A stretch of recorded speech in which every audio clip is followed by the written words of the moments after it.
Mengapa saya diutus sebagai seorang misionaris di Suriname? Karena itu banyak pertanyaan. Saya seorang imam projo. Umumnya yang diutus menjadi seorang misionaris adalah dari kongregasi dan tarekat. Ya, keberadaan saya tidak bisa dilepaskan dari kunjungan Keuskupan Paramaribo Suriname ke Indonesia pada tanggal 9 September tahun 2019 yang kala itu bertemu dengan Uskup Alois Sudarso dan Monsinyur Yohanes Harun Yuwono. Dalam pertemuan itu begitu banyak hal disampaikan oleh Uskup Paramaribo terkait dengan situasi gereja di Suriname dan juga sulitnya panggilan imamat atau hidup religius di Keuskupan Paramaribo. Beliau mengatakan dalam kunjungannya, selain menimba inspirasi dalam menumbuh kembangkan benih panggilan dan juga menjaga masa depan gereja di Suriname. Lalu beliau mengatakan kepada para uskup di Indonesia kala itu, ingatlah bahwa ada dunia yang haus akan Yesus dan butuh pewartaan akan Yesus. Perjumpaan itu membawa simpatik dari Uskup Alois Sudarso dan juga Monsinyur Yohanes Harun Yuwono. Maka beliau kemudian memutuskan dan mengutus saya untuk hadir di Suriname. Situasi di Suriname memang sangat memprihatinkan karena situasi awal yang begitu luar biasa pada tahun 1842 sampai 1992 itu ada 107 pastor yang bertugas di Suriname dan umumnya dari Nederland.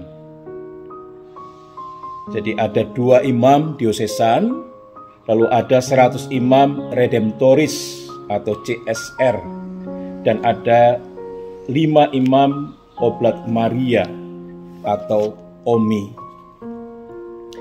Situasi awal yang begitu luar biasa akan karya gereja di Keuskupan Paramaribo mengalami perubahan dari tahun ke tahun, dan perubahan itu terlihat sejak Suriname mendapatkan kemerdekaan pada tahun 1975, lalu disusul dengan kudeta militer pada tahun 1980 dan tahun 1990, mengakibatkan situasi politik menjadi genting. Lalu para imam dan suster harus meninggalkan Suriname dan menyebabkan kekosongan tenaga imam dan suster serta pelayan di paroki dan lembaga gereja. Selain kaitan dengan sekularisme yang berpengaruh besar pada nilai-nilai dan cara hidup dalam menggereja dan juga bermasyarakat. Dan saat ini kondisi imam di Keuskupan Paramaribo hanya ada 20 orang. 6 imam diosesan dari Keuskupan Paramaribo, itu pun sudah berusia di atas 70 tahun. Lalu ada 4 imam dari Indonesia, 1 imam diosesan dari Palembang, Romo Yohanes, lalu saya sendiri dari Tanjung Karang, lalu ada 2 imam CM, Romo Mistri dan Romo Kebri.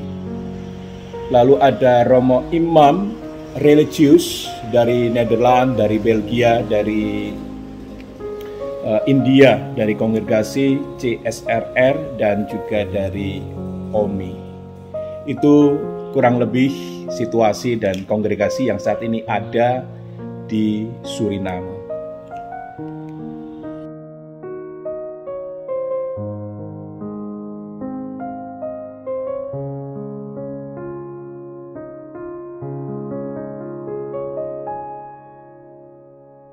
Kegiatan Paskah sebagaimana Gereja Universal pada umumnya sama secara liturgi. Kita juga mempersiapkan segala sesuatu dalam keterkaitan dengan Paskah yang berbeda nuansanya karena hanya terbatas orang-orang yang hadir di gereja, lalu juga terbatas juga kaitan dengan soal peran serta umat, karena sekian lama di Suriname secara umum pastor itu merangkap segala sesuatu terkait dengan liturgi, termasuk memimpin lagu, membersihkan gereja, menutup gereja. Jadi umat datang, ya semua sudah beres, lalu pastor memulai lagu pembukaan dan sebagainya. Itu kondisi yang awal-awal saya alami di sini, mengejutkan dengan keterbatasan pada awalnya soal bahasa, karena di sini memakai bahasa Belanda bukan bahasa Jawa.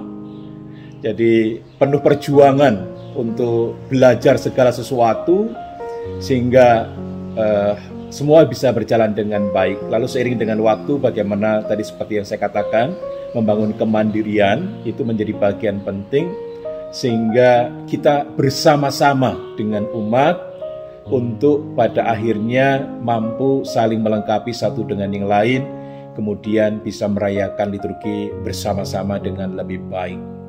Jadi secara umum suasana ya liturgi hampir sama dengan Indonesia, hanya suasana batin mungkin yang berbeda karena terkejut dengan situasi yang berbeda dengan Indonesia. Sebelum Paskah Indonesia sudah begitu banyak latihan-latihan kur, misdinar dan segala macam. Di sini mau kita undang berapa orang ya, hanya 1, 2, 3 yang hadir, misdinar pun demikian. Jadi Romo merangkap semuanya. Jadi itu mungkin kesan keterkejutan awal bagi saya. Mengapa tadi saya mencanangkan gerakan kemandirian itu? Karena ya situasinya memang seperti Indonesia tahun 1980-an.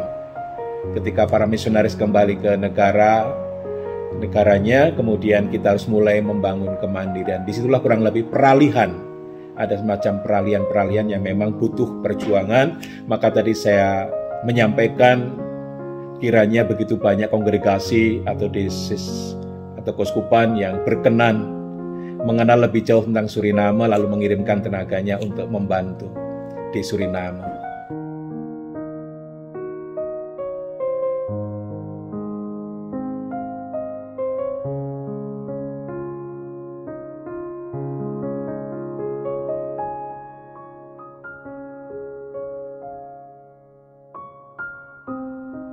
Sebelum ada pergolakan dan sebelum kemerdekaan Suriname tahun 1975 itu ada seminari di Suriname ini yang didampingi oleh para misionaris, bagaimana para imam untuk bertumbuh dan berkembang.